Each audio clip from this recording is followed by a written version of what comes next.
오늘은 요한복음 15장에서부터 17장까지 내용 안에서 좀 중요한 주제를 제가 이렇게 정리해봤습니다. 여러분 주보 우측에 보면은 늘 제가 그날 말씀을 넣었는데 오늘은 그 주제를 좀 정리해놨습니다. 그러니까 이거를 보시면서 함께 말씀을 들으시면은 잘 정리가 될 것 같습니다. 오늘 말씀의 배경은 제가 제목을 겟세마네를 올라가면서라고 제목을 다른 것처럼 오늘 이 요한복음 15장에서 17장의 내용은 어떠한 배경이냐면은 예수님께서 마지막 유월절을 제자들과 함께 지내시고 최후의 만찬을 지내시고 그 밤을 밝히시고 이제 기도하러 겟세마네 동산을 올라가십니다. 그 올라가시면서 이제 제자들과 아시도도 하고 싶으신 그 말씀들 마지막 메시지들을 이렇게 제자들에게 전해 주십니다. 오늘 말씀은 제가 전개하면서 우리가 함께 보도록 합니다. 자, 이제 제자들과 함께 아마 우리가 성경에서는 밝혀지지 않았지만은 그 집이 아마 마가의 집이라고 추정하고 있습니다. 그곳에서 이제 유월절을 치르시고 유월절 만찬을 치르시고 제자들과 함께 이제 이곳을 떠나자 하면서 14장이 끝났습니다. 그리고 이제 겟세마네 동산으로 예수님께서 그 밤을 밝히시면서 기도하시기 위해서 올라가십니다. 그러면서 하신 첫 번째 오늘 말씀이 포도나무에 대한 비유이죠. 포도나무에 대한 비유. 자, 요한복음에서 예수님께서는 자신을 모두 몇 가지로 이렇게 정의하셨다 그랬죠. 모두 7가지로 나는 누구다라고 말씀하셨죠. 제가 수요일 때도 말씀드렸었는데 첫 번째는 나는 생명의 떡이다. 나는 세상의 빛이다. 양의 문이다. 선한 목자다. 나는 부활이요 생명이다. 나는 길이요 진리요 생명이다. 그리고 오늘 마지막 7번째 자신을 이렇게 얘기합니다. 나는 참 포도나무요 내 아버지는 농부라. 포도나무를 비유하십니다.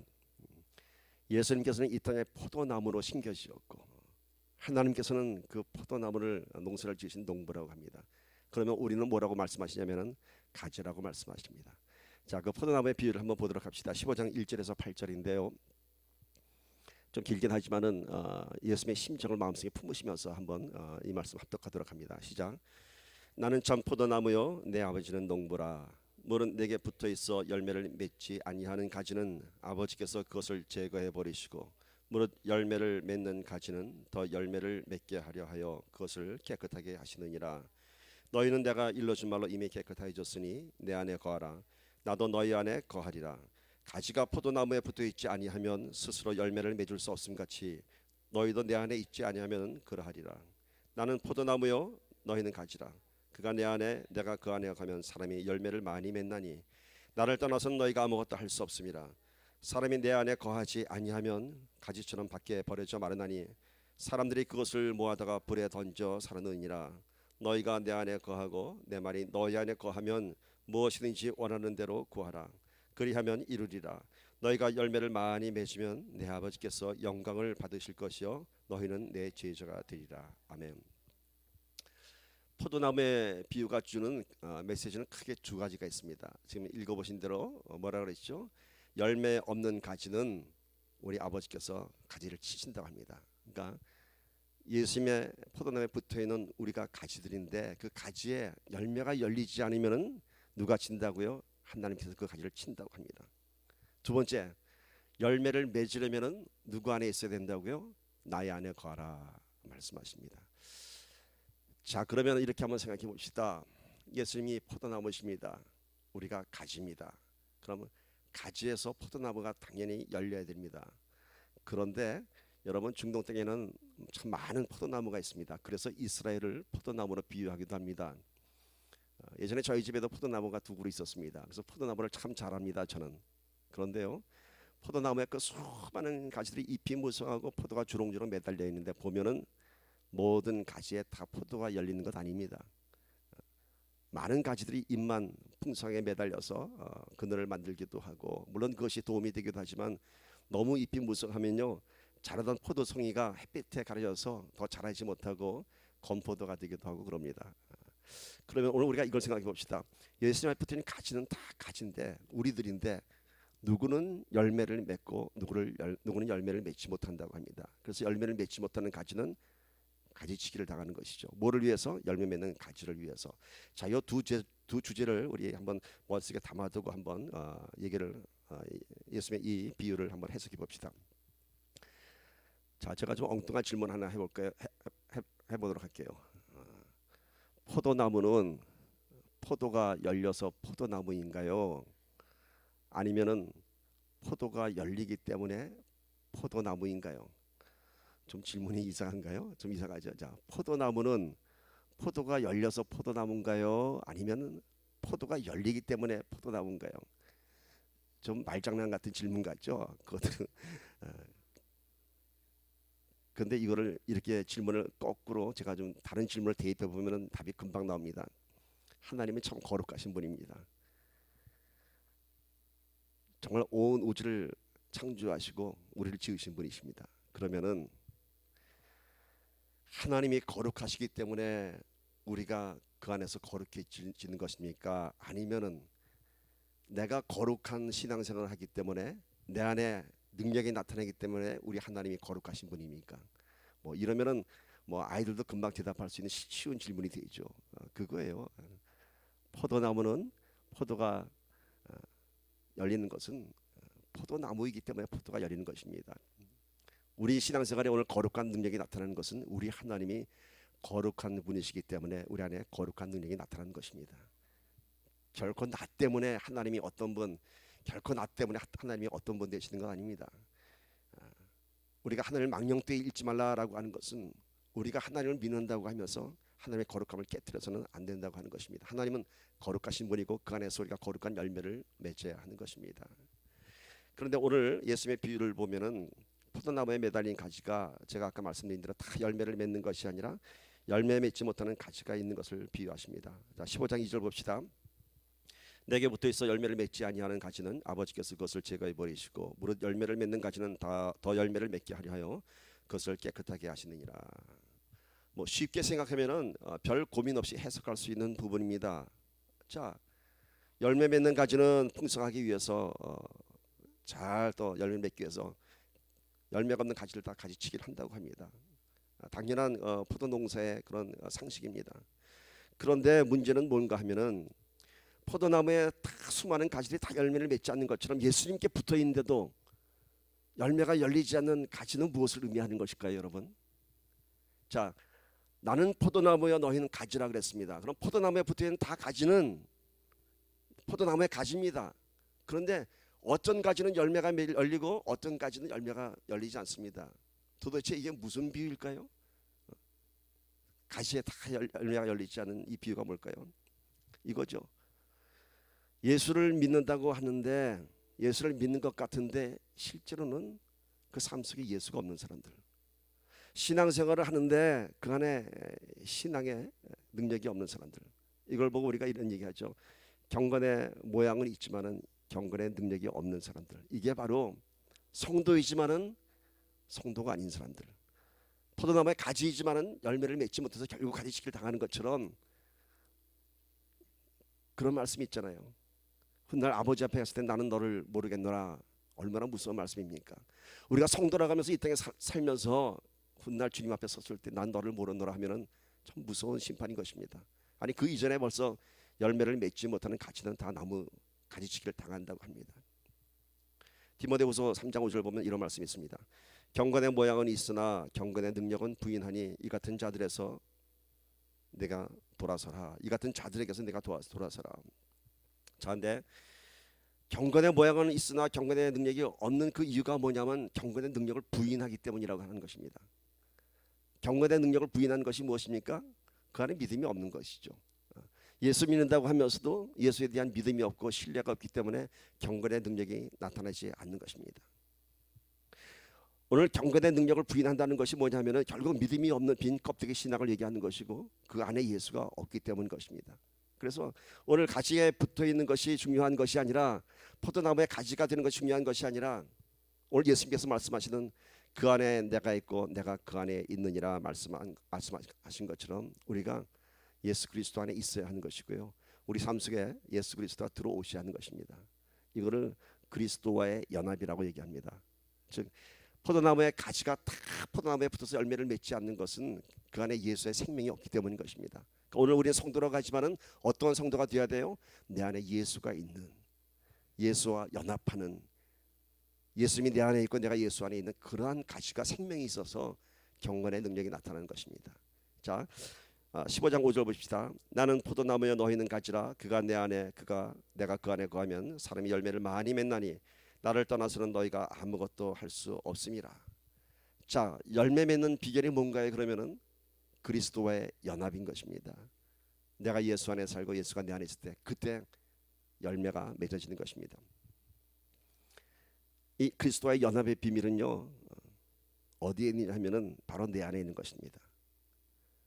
그리스도의 연합은 예수님 안에 있는 것이 아니라 내 안에 있는 것입니다.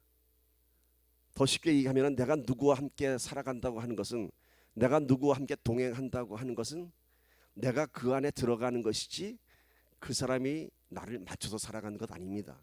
무슨 말씀인지 아시겠어요? 그러나 우리는 항상 내가 주인이 되기 때문에 내가 그 주인공에 대해서 나를 따라와서 나처럼 살아라 이렇게 하기 때문에 충돌이 생기는 것이죠. 누구나 다 마찬가지죠. 신앙생활도 마찬가지입니다. 신앙생활 하지만은 내가 예수님 안에 들어가서 그 안에서 연합이 되어야 되는데 자꾸 내가 원하는 예수를 내 안에 만들려고 하는 것입니다. 그러니까 신앙생활을 내가 주체가 되면은 그 안에 능력이 나타나지 않습니다. 더 심한 갈등만 나타나는 것입니다. 그러니까 그리스도의 연합은 뭐라고요? 내가 예수 안에 먼저 들어가는 것입니다. 여러분 군대 가면요 내 신분이 군인이 됩니다. 그럼 군인이 된다는 것은 뭘 의미하죠? 이제 군대의 모든 법을 따라야 하는 것입니다. 마찬가지죠. 우리가 성도가 된다고 하는 것은 지금까지 살았던 내 삶의 모든 껍질을 벗어버리고 예수 안에서 사는 것입니다. 내 살던 방식대로 살아가면서 예수 안에 사는 것 절대로 가능하지 않습니다. 누구와의 연합, 성도의 교제, 성도와 사랑으로 하나가 되는 것, 그것은 절대적으로 상대를 나의 요구에 맞춰가는 것이 아니라 내가 상대의 본질 안에 녹아져가는 것입니다. 그때 비로소 가능한 것입니다. 내가 원하는 예수를 만드는 것이 아니라 내가 예수 안에 들어가야 하는 것처럼 우리 성도 간의 펠로우십에서도요 이렇게 해야 되가 아니라 내가 그 안에 들어가야 하는 것입니다.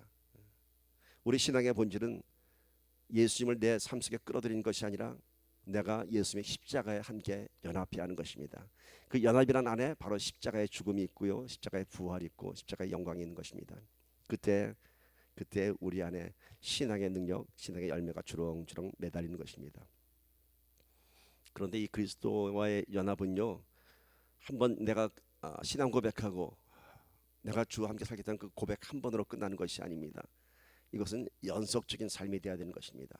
자, 그리스도와의 연합됐습니다. 신앙 고백이 이루어졌습니다. 그러면 그 신앙 고백이 날마다 유지되어야 하는 것입니다. 자, 열매 맺는 가지가 있었습니다. 저희 집 포도나무도 제가 우리 집 포도나무 얘기를 오늘 많이 하는데 봤기 때문에 그래요. 포도송이가 주렁주렁 매달려서 한참 포도가 커가는데 어느 날 보는데 갑자기 그 포도가 시들시들해져요. 왜 그럴까? 여러분 포도나무 가지는요 스트레이트하지 않습니다. 이렇게 꾸불꾸불 이렇게 넝쿨처럼 이렇게 들어가 있습니다. 그래서 그 가지를 쭉 쫓아가 봤더니 어느 한 군데가 꺾어져 있습니다. 제가 가지치기를 하다가 잘못 건드려서 이제 꺾어진 거죠. 그러면은 그 가지는 포도송이를 매달았음에도 불구하고 금방 잎이 누렇게 드라이 돼 버리고 열매는 다 말라갑니다. 뭘까요? 같이 열매를 맺었지만 그 연속성이 끊어지게 되면 금방 말라 죽는 것처럼 우리의 신앙도 마찬가지입니다. 그 신앙 고백, 그리스도의 연합이 한 번으로 일회성으로 끝나는 것이 아니라 날마다 내 안에 고백되어야 하는 것이고 날마다 주님과의 동행이 이루어져야 하는 것입니다. 그런데 우리가 예수 안에 있으면 풍성한 열매를 맺는 것이 우리가 오늘 당연한 진리라고 지금 우리가 말씀을 나눴습니다. 그런데 그럼에도 불구하고 우리의 신앙을 들어보니까 나는 아무런 열매를 맺지 못한다 라고 생각이 된다면 분명히 문제가 있는 것이죠. 나는 분명한 성도라고 생각하고 나는 주님께 참 진실한 신앙 고백을 하며 정말 그리스도와의 연합, 십자가의 내 그 신앙 고백도 있고 지금도 오늘 아침도 나오면서 주님께 기도하면서 나왔는데 내 삶을 돌아보니까 나에겐 아무 열매가 없다. 그렇다면 뭔가 문제가 있는 것이죠. 두 가지를 점검해 봐야 됩니다. 하나는 아까 나무 가지가 금이 갔을 때 완전히 잘라지지 않았어도 그 안에 데미지가 가게 되면은 포도나무에 매달린 열매가 시들어가고 건포도가 되고 또 나뭇잎이 다 말라 비틀어지는 것처럼 오늘 내가 성도로 가지만은 주님과 나 사이에 어떠한 영적 장애물이 있지 않은가, 그걸 한번 우리가 심각하게 생각해 봐야 합니다. 겉으로는 아무 이상 없습니다. 예배 다 참석하고요, 기도하고 날마다 규칙도 다 합니다. 그럼에도 불구하고 열매가 매달리지 않는다? 그렇다면 뭔가 문제가 있는 것이죠. 그 첫 번째 우리가 점검해야 할 것이 내 영적인 통로에 주님과 나와의 관계, 이 연합과 연속의 관계에 있어서 뭔가 데미지 간 부분이 있지 않는가, 아니면은 뭔가 장애물이 있지 않는가, 이걸 한번 점검해 봐야 하는 것입니다. 두 번째는 여러분 이거 깊이 생각해 봐야 할 문제입니다. 내 안에 분명히 지금 하나님께서 열매를 주셨는데 내가 그 열매를 보지 못하고 있는 것이 아닌가, 이것 점검해 봐야 됩니다. 우리가 보지 못하는 열매들을 우리 하나님께 주셨는데 나는 왜 늘 열매가 없다고 내가 내 자신을 초라하게 보지 않는지. 자, 첫 번째는 영적인 장애물, 통로에 문제가 있지 않는가 점검해 봐야 되고, 두 번째는 열매가 열리는데도 불구하고 우리가 열매를 보지 못하는 사실, 그걸 우리가 점검해 봐야 하는 것입니다. 여러분, 우리가 원하는 열매하고 하나님께서 우리에게 주시는 열매 다를 수 있습니다. 누구에게는 눈에 보이는 이거 정말 하나님께서 하셨구나, 하나님의 열매구나 하고 금방 알 수 있는 것을 주시지만은 누구에게는 눈에 보이지 않는 열매를 주실 수 있습니다. 그것을 우리가 깨달아야 하는 것입니다. 예를 들면 이렇습니다. 우리 교회를 한번 비유해 봅시다. 교회 부흥을 위해서 참 여러분 간절히 기도하시죠, 오랫동안. 근데 왜 우리 교회는 늘 이 모양 이 꼴일까 하면서 오늘 이런 말씀 가운데 왜 우리는 열매가 없을까라는 그런 진단을 하게 될 것입니다. 첫 번째는 뭘까요? 아까 말씀드린 우리 교회 안에 어떤 영적인 문제가 없을까? 영적인 장애물이 없는 것일까? 이 안에 우리가 깨닫지 못하는 영적 장애물이 있다면 우리 다 같이 무릎 꿇고 회개하며 기도해야 합니다. 회복될 수 있도록. 두 번째는 이겁니다. 지금 우리의 이런 상황이 우리 눈에는 열매가 없는 것이지만은 하나님 눈으로 볼 때는 분명히 우리가 열매를 주신 것이 아닐까라는 그런 믿음의 눈으로 한번 봐야 할 것입니다. 숫자는 그대로이지만은 줄었지만은 오히려 하나님을 갈망하는 더 뜨거운 예배와 하나님의 은혜가 날마다 충만하다면은 그것은 하나님께서 우리에게 주신 열매입니다. 분명한 사실은 우리가 예수님을 꼭 붙잡고 있는 한, 예수님의 십자가가 내 삶 속에 있는 한, 우리 교회 공동체가 그렇게 되는 한 우리는 분명히 열매를 맺게 되는 것입니다. 근데 그 열매의 모양과 색깔과 크기는 다 다릅니다. 그것은 하나님의 주권 안에 있는 것이죠. 그러니까 오늘 우리가 두 가지를 잘 점검해 보기를 축복합니다. 내 안에 무슨 문제가 있지 않은지, 그것을 하나님의 진실된 고백으로 그것을 고쳐야 됩니다. 그렇지 않고서는 열매 맺을 수 없습니다. 내 안에 잘못된 그런 영적인 어떤 그런 허물들이 있지 않은지. 두 번째는 나는 아직도 하나님께 따지고 있지 않은지, 이미 주셨는데 내가 발견하지 못하고, 아니면은 지금 내가 고난이라고 하는 것이 이것이 열매가 아닌지 한번 그런 믿음의 눈으로 보기를 소망합니다. 중요한 것은 뭔가요? 내가 예수님과 함께 가고 있는가, 내 삶 속에 예수님의 동행이 있는가, 그것이 제일 중요한 것입니다. 그 다음에 그 열매는 하나님께서 주시는 열매입니다. 로마서 8장 35절 37절 봅시다. 누가 우리를 그리스도의 사랑에서 끊으리요? 환난이나 곤고나 박해나 기근이나 적신이나 위험이나 칼이랴. 누가 우리를 그리스도의 십자가 연합과 이 동행에서 누가 끊겠느냐 얘기합니다. 환난, 곤고, 박해, 기근, 적신, 위험, 칼, 이 어느 것도 끊을 수 없다고 얘기합니다. 기록된 바 우리가 종일 주를 위하여 죽임을 당하게 되며 도살당할 양같이 여김을 받았나이다 한가 같으느니라.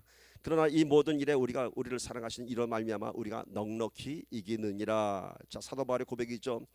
우리가 종일 주 때문에 죽임을 당하게 되고 도살당할 양같이, 그렇게 참 지금 깊은 고난과 수렁과 두려움 가운데 있지만 우리가 이것을 넉넉히 이긴다고 합니다. 뭐예요? 내가 그리스도 안에 붙어있기 때문에, 그리스도와 연합이 이루어졌기 때문에, 그 십자가의 비밀을 알기 때문에 이것이 이러한 두려움, 이런 고난, 이런 박해가 그리스도와 나와의 관계를 끊을 수 없다고 합니다. 누가 우리를 그리스도의 사랑에서 끊으리요? 아무것도 끊을 수 없습니다. 여러분, 우리 삶 가운데 문제가 있습니다. 분명히 두려운 것들이 있습니다. 그러나 이것이 주님과 나와의 관계를 끊을 수 없습니다. 제가 지난번 지엘장로교회에서도, 시카고 교회에서도 그런 얘기를 했습니다.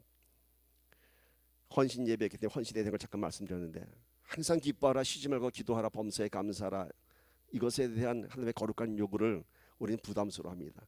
특별히 항상 기뻐하라, 제가 언젠가 말씀드렸죠. 이 항상 기뻐할 수 있는 것은 세상적 기준이 아니죠. 제가 이런 얘기를 예화가 얼핏 나왔어요. 내 아들이 교통사고 당했습니다. 내가 기뻐한다? 항상 기뻐한다? 말도 안 되는 얘기죠. 그러나 하나님 기뻐하라고 합니다. 왜? 교통사고 당한 것 때문에 기뻐할 수 없지만은 우리는 그 뒤에 있는 하나님에 대한 신뢰, 하나님이 나와 함께 하시는 믿을 수 있다면은 그 가운데서도 기뻐할 수 있는 것입니다. 그러니까 그 기쁨의 의미는 세상 것 때문에 내가 기뻐하는 것이 아니라 하나님 한 분 때문에 기뻐하는 것입니다. 그렇죠? 그랬더니 나중에 그런 감정이 들려오더라고요. 오늘 이 말씀처럼 누가 우리를 그리스도의 사랑에서 끊으리요 얘기합니다. 그래서 우리는 환난이나 핍박이나 박해나 기근 가운데서도 rejoice, 항상 기뻐할 수 있는 것입니다. 아멘. 그렇게 되기를 축복합니다. 그러면서 예수님께서 말씀하십니다. 너희가 나를 택한 것이 아니라 내가 너희를 택했다고 합니다. 자, 15장 16절 봅시다. 너희가 나를 택한 것이 아니요 내가 너희를 택하여 세웠나니 이는 너희로 가서 열매를 맺게 하고 또 너희 열매가 항상 있게 하여 내 이름으로 아버지께 무엇을 구하든지 다 받게 하려 함이라. 자, 오늘 이 말씀 안에요 뭐라고 말씀하시죠? 너희가 나를 택한 것이 아니라 내가 너희를 택했다고 합니다. 오늘 우리가 주 안에 성도가 됐다고 하는 것은 우리의 의지와 우리의 뜻 가운데 우리가 성도가 된 것이 아니라 누가 택했다고요? 우리 예수님께서 우리를 택하셨습니다. 선택받은 자의 은총을 우리가 깨달아야 할 줄 믿습니다. 뭐 우리가 거룩해서 내가 의로워서 내가 선한 사람이라서 오늘 이 자리에 앉아있는 것 절대로 아닙니다. 하나님의 계획 가운데 우리를 불러주셨고 우리를 선택해 주셨습니다.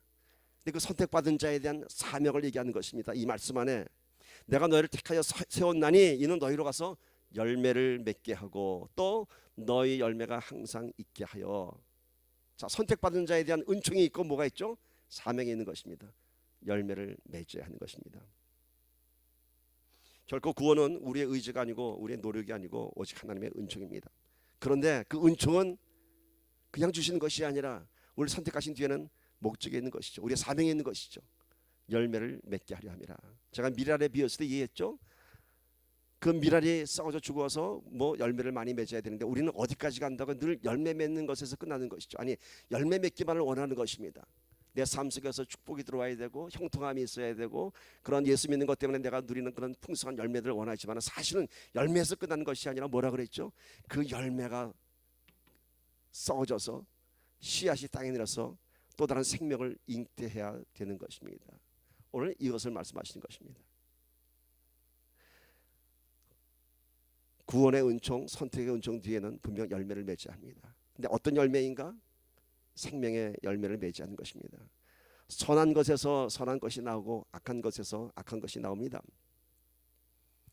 우리 안에서 어떤 열매가 나와야 한다고요? 생명의 열매, 선한 열매. 그런 열매가 나올 때 오늘 그때 예수님께서 뭐라고 말씀하시죠? 너희가 내 아버지께 구하면 내가 뭐든지 다 주리라 말씀하십니다. 오늘 이 말씀을 뒷부분만 해석하면 내 이름으로 아버지께 무엇을 구하든지 다 받게 하려 함이라 하면은 마치 무슨 마법의 주문 같아요. 무엇이든지 everything 네가 구하는 것만 내가 아버지께 다 받게 하려 함이라. 근데 안 되잖아요. 구하는 것마다 다 여러분 응답받습니까? 아니잖아요. 왜일까요? 이 앞에 말씀이 전제된 조건을 무시하고 요것만 받기 때문인 것입니다. 뭐라 그랬죠? 왜 기도가 응답되지 않는가? 오늘 이 말씀 보면요, 무엇이든지 다 들어준다는 그런 무제한적인 뜻이 아니라 아주 극히 제한적인 말씀입니다. 어떠한 제한적인 말씀?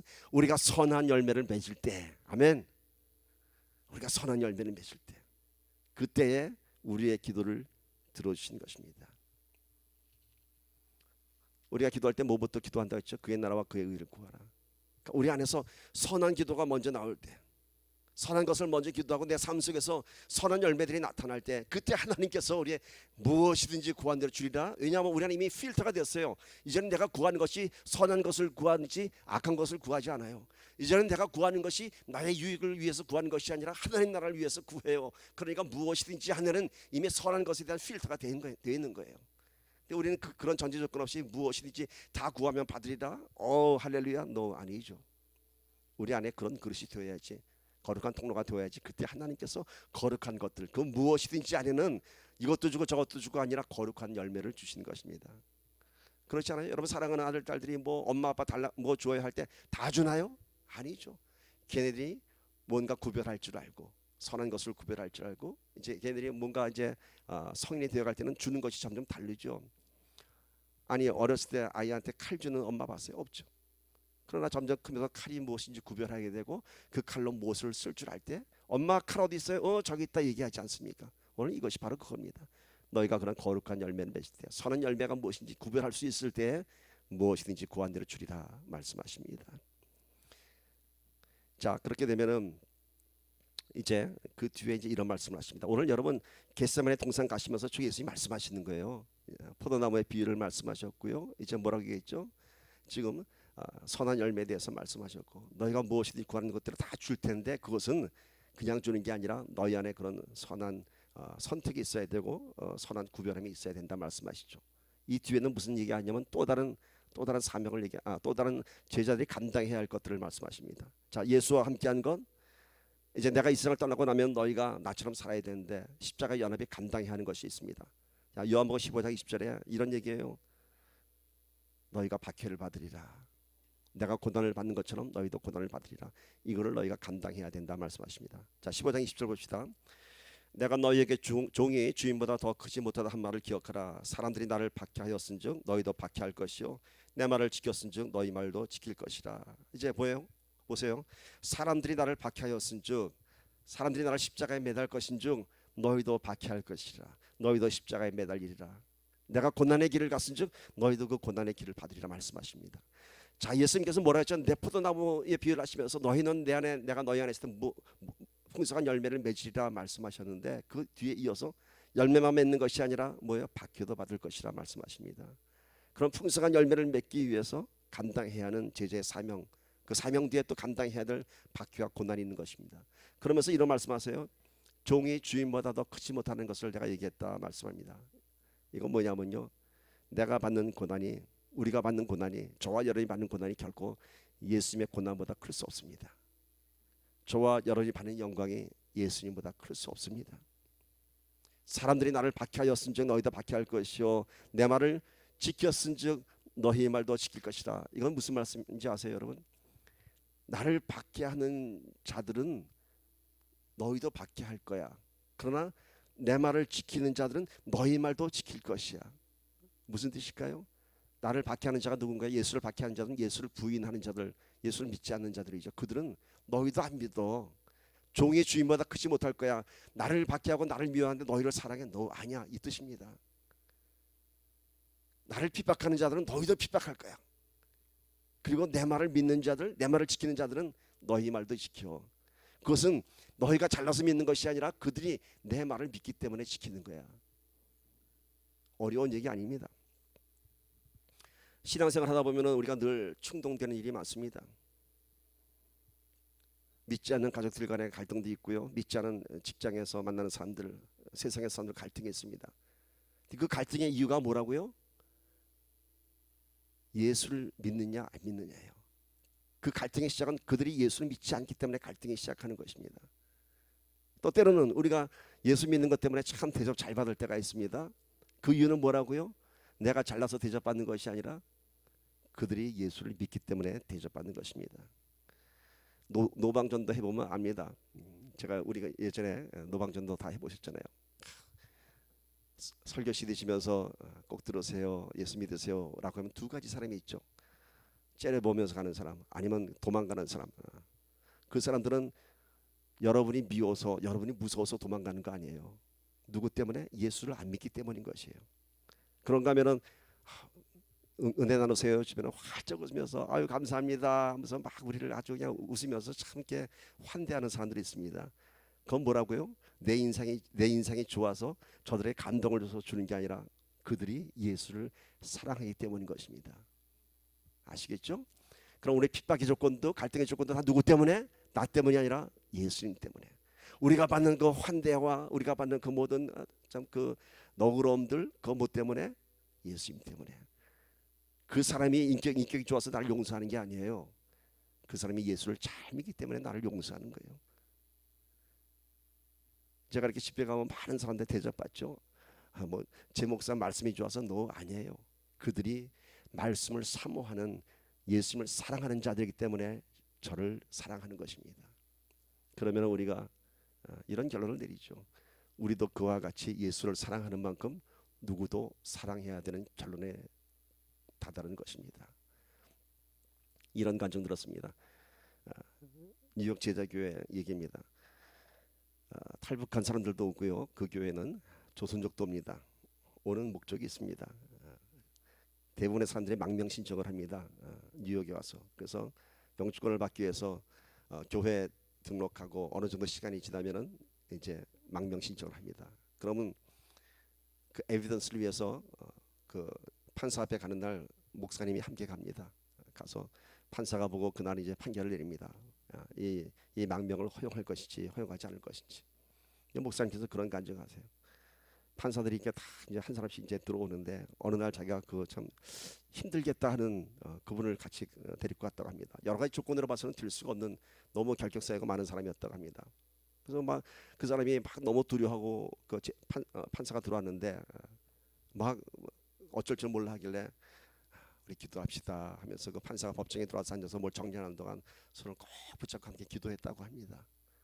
결과는 어떻게 된지 아세요? 그럼 영주권 받았어요. 망명 신청이 허용됐어요. 근데 그게 왜 그렇게 된지 아세요? 기도했기 때문에 우리는 주께서 하셨습니다라고 고백하죠. 근데 그 뒤에는 뭔지 아세요? 그 목사님이 그러시더라고요. 나중에 봤더니 그 판사가 예수 잘 믿는 사람이었다는 겁니다. 그가 봤을 때 그 기도하는 모습을 봤을 때 그가 예수 잘 믿는 사람이었기 때문에 그 모습이 확 눈에 들어오고 어떠한 악조건 가운데서도 그에게 그런 재량을 주었던 것입니다. 이렇게 우리가 때로는 예수 믿는 것 때문에 박해를 받기도 하지만 예수 믿는 것 때문에 받는 큰 페이버가 있습니다. 누구 때문에? 예수 믿는 자들 때문에. 누구 때문에? 예수님 때문인 것입니다. 이렇게 우리 살아가면서 많은 일들을 통해서 하나님이 살아계신 것을 경험하게 됩니다. 이런 일들을 보면서 우리의 믿음이 더욱 강건해지고 하나님 앞에 더욱더 신실한 믿음의 성도가 되는 것입니다. 그런데 이런 일들을 보면서도 하나님을 믿지 않다면 참으로 안타까운 일이죠. 그거를 예수님께서 말씀하십니다. 15장 24절 보세요. 내가 아무도 못한 일을 그들 중에서 하지 아니하였더라면 그들에게 죄가 없었으려니와 지금은 그들이 나와 내 아버지를 보하고 또 미워하였도다. 내가 아무도 못한 일을 그들 중에서 하지 아니하였더라면 그건 뭐냐? 무슨 말씀이냐면은 이 땅에서 아무도 할 수 없는 일을 내가 이 땅에 와서 했다는 것이죠. 하나님의 권능을 내가 드러냈다고 하는 것이죠.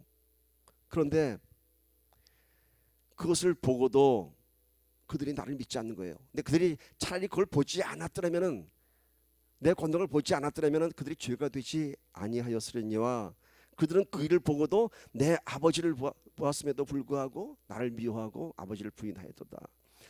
이 말씀 가운데서 여러분 좀 퀘션 들지 않으세요?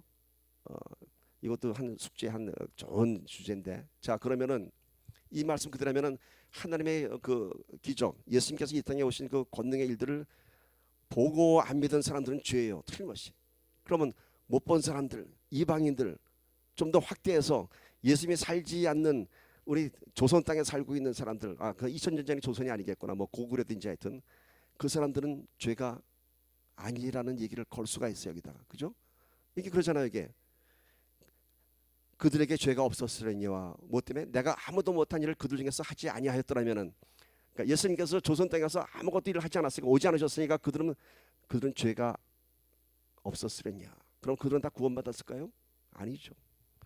이걸 우리가 해석해야 됩니다. 이것은 무슨 뜻이냐면요. 제가 그랬죠. 이 죄라는 단어가 우리는 한 단어로 쓰이지만은 헬라 당시 중동 히브리 땅에 가면 죄라는 단어가 여러 가지로 구분이 됩니다. 자, 죄에는 무슨 죄가 있죠? 이 죄를 좀 분류해야 됩니다. 죄는 아담으로부터 이어받은 원죄가 있고요. 그 탁월하면서 받는 유전된 죄죠. 그 다음에는 뭐가 있죠? 우리가 저지르는 죄죠.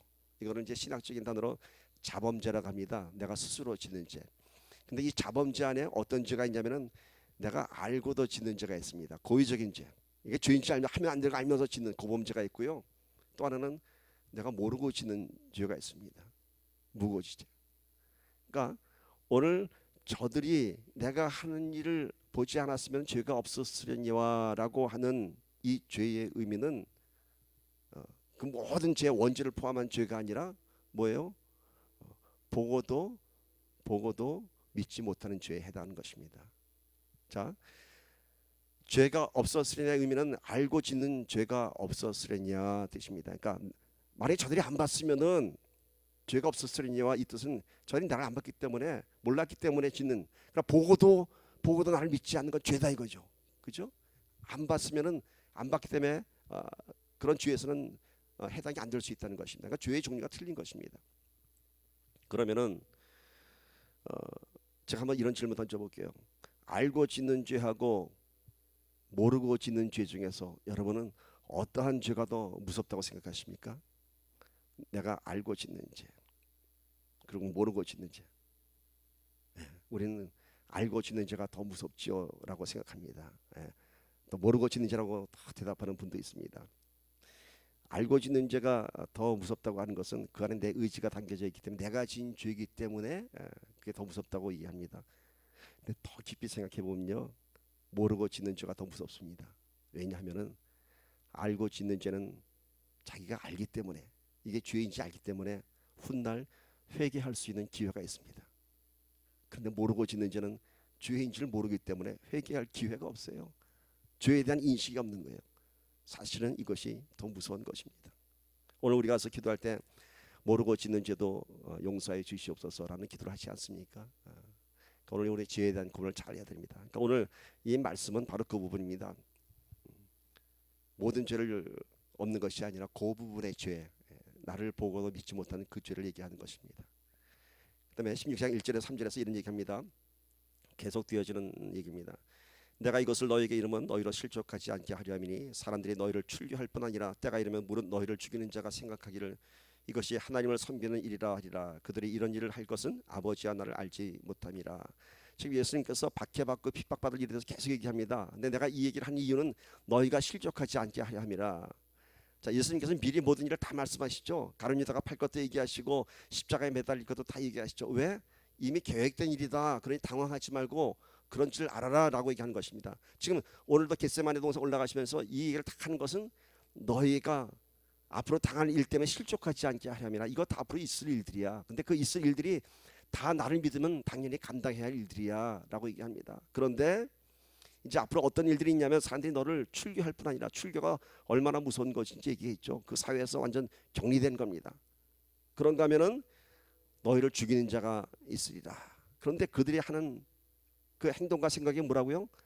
그들은 이것을 자기네들 딴에는 하나님을 섬기는 일이라라고 하면서 너희를 출교시킬 것이고 너희를 죽일 것이라. 그때 너희가 우리가 믿는 하나님 저들이 믿는 하나님 무엇인가라고 시험받을 것이 아니라 실족하지 않을 것이라. 그 이유는 저들이 아버지와 나를 알지 못하기 때문이라 이렇게 얘기하십니다. 자, 예수님께서도 십자가에서 그런 얘기하시죠. 아버지여 저들이 하는 짓을 모르나이다. 저들을 용서하여 주시옵소서 얘기합니다. 근데 이 사람들이 지금 예수 믿는 제자들을 출교시키고 핍박하는 이유가 뭐예요? 하나님을 위하는 일이라 얘기합니다. 그게 뭘까요, 여러분? 여러분, 바울이 사울일 때 다메섹에서 예수님을 만나서 회심하기 이전에 다메섹 왜 갔죠? 예수의 제자들을 잡기 위해서. 그것이 뭐를 위한 일이라고요? 사울은 하나님께 충성하는 일로. 그것이 저들이 자기 눈에는 이단 같았고 자기 눈에는 저들 잡아들인 것이 하나님을 위한 일인 줄 알았던 것이죠. 그래서 저들이 하나님을 위하는 일인 줄 알고 너희들을 박해하고 출교할 것이라. 그러나 그 이유는 저들은 아버지와 나를 모릅니다. 너희는 나를 알고 내 아버지를 알기 때문에 이 일을 감당해야 할 것이니라 이렇게 말씀하시는 것입니다. 여러분, 때로는 믿음 생활하면서도 어떤 갈등이 일어날 때가 있죠. 그것은 뭔가요? 내가 박해를 받을 때 때로는 그 사람이 정말 하나님을 모르기 때문에 박해를 할 수도 있는 것입니다. 때로는 자기가 하나님을 위해서 한다고 하지만 그것이 우리를 박해할 때가 있습니다. 그때 우리가 가져야 할 마음은 무엇인가요? 실족하지 않게 하려 함이라. 우리는 정말로 저가 아버지와 그 아들을 알 수 있도록 기도해야 하는 것입니다. 내 그리스도의 사랑으로 그 안에 들어가서 그 깨달음을 좋아하는 것입니다. 이제 마지막 말씀하시죠. 겟세마네 동산 올라갈 때 내가 떠나는 것이 유익함이라 성령을 얘기하십니다. 요한복음 16장 7절 8절입니다. 그러나 내가 너에게 실상을 말하노니 내가 떠나가는 것이 너에게 유익이라. 내가 떠나가지 아니하면 보혜사가 너에게로 오시지 아니할 것이요 가면 내가 그를 너에게로 보내리니 그가 와서 죄에 대하여 의에 대하여 심판에 대하여 세상을 책망하시리라. 자, 너희는 지금 내가 가는 것에 대해서 불안하고 두려워하지만은 또 내가 십자가에 죽고 나면은 너희는 뿔뿔이 흩어지고 말 것이겠지만은 그러나 이것이 너희에게 유익함이라 말씀하십니다. 뭐 이 성령에 대해서 말씀하자면은 뭐 너무 많은 부분을 우리가 얘기해야 되니까 이미 많은 부분을 제가 얘기했으니까 오늘 이 부분만 다뤄보도록 합니다. 성령이 오셔서 뭘 한다고요? 죄와 의와 심판에 대해서 책망하시리라. 깨닫게 하시리라. 죄에 대해서는 뭐라고 얘기했죠? 그들이 나를 믿지 아니하며. 요한복음 16장 9절 11절 보세요. 파워포인트 보시면 나와 있습니다. 죄에 대해서 뭘 책망한다고요? 그들이 나를 믿지 아니하며. 그러니까 죄가 뭐라고요? 예수 믿지 않는 것이 죄예요. 그다음에 의에 대하여라 하면 내가 아버지께로 가니 너희가 다시 나를 보지 못하며. 의가 뭐라고 했지? 이 땅에 의로 오신 분이 오직 한 예수님이라고 했습니다. 그러니까 너희가 말하는 의가 그 의가 아니라 예수님이 바로 의였다라고 성령께서 깨우쳐 주시는 것입니다. 심판은 뭐예요? 세상의 임금이 심판을 받았습니다. 자, 예수님께서 이 땅에 오셔서 사망 권세를 파였던 것이 바로 세상 권세가 무너진 것입니다. 세상의 임금을 심판하신 것입니다. 훗날 사도행전에 보면요, 베드로가 설교를 할 때 청중들이 마음의 찔림을 받았다고 합니다. 뭔가요? 성령께서 죄와 의와 심판에 대해서 깨닫게 하신 것이죠. 성령이 오시면 우리의 죄를 깨닫게 하고요, 예수가 누구인지 의에 대해서 깨닫게 하고 세상에 대한 심판을 할 수 있는 권세가 생기는 것입니다. 성령이 오시면 우리 심령 안에 성령이 충만하면 비로소 우리는 죄를 구별할 수가 있고요, 예수가 누구인지 알게 되고요, 세상 권세를 우리가 심판할 수 있습니다. 놀라운 권세입니다. 우리가 세상을 선포하면서 우리가 잠잠케 할 수 있는 것입니다. 그 권세가 있기를 축복합니다. 말씀 마무리합니다. 예수님께서는 겟세마네 동산 올라가시면서 6가지의 주제를 말씀하셨습니다. 포도나무의 비유를 통해서 내가 너 안에 너희가 내 안에 있으면 많은 열매를 맺느니라. 그리스도의 연합과 연속을 말씀하셨습니다. 두 번째는 내가 너를 선택하였다. 네가 나를 선택한 것이 아니라 내가 너를 선택하였다라고 말씀하십니다. 세 번째는 사람들이 나를 미워하면 너희도 미워할 것이요 사람들이 나를 믿으면 너희도 믿을 것이라 말씀하십니다. 네 번째는 보고도 안 믿는 것은 더 큰 죄이다. 다섯 번째는 저들이 너희를 박해하는 것은 아버지와 아들을 나를 알지 못함이라. 마지막, 이제 내가 떠나는 것이 너에게 유익함이라. 왜? 성령이 오시기 때문에. 보혜사 성령이 너희와 함께하며 죄와 의와 심판에 대해서 깨닫게 하여 줄 것이다 말씀하십니다. 사랑하는 여러분, 오늘 우리가 함께 겟세마네 동산을 주님과 함께 올라갔습니다. 그 말씀들이 많은 6가지의 주제들이 다 주님과 함께 동행하는 삶입니다. 우리가 이 6가지 주제를 통해서 세상을 우리가 심판하고 세상에 승리하는 저와 여러분이 되기를 주님의 이름으로 간절히 축원합니다. 아멘. 기도합니다.